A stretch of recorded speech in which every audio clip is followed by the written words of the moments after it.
When the Pope publicly supported same-sex marriage, the world called it progress.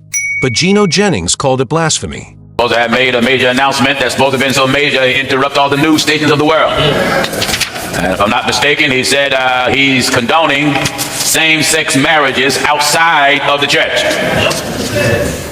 He don't condone it in the church.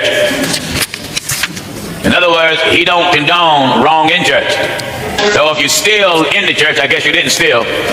But if you're still outside the church, then you consider the thief. Even the male rat got sense enough not to bother another male rat.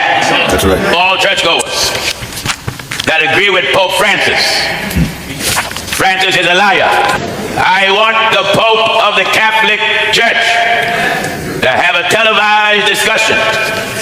Is same-sex marriage justified in the eyes of God outside of church? Because you blind deceived folk, you think when the Pope talks, that's God talking. No, when the Pope talks, that's the devil talking. Pope Francis had just announced that same-sex marriages should be recognized outside the church, and news outlets everywhere celebrated his words.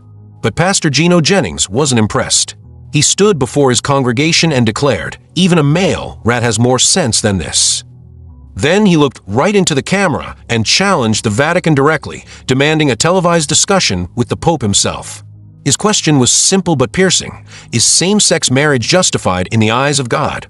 Because to Gino Jennings, truth isn't decided by popularity or politics, it's decided by Scripture.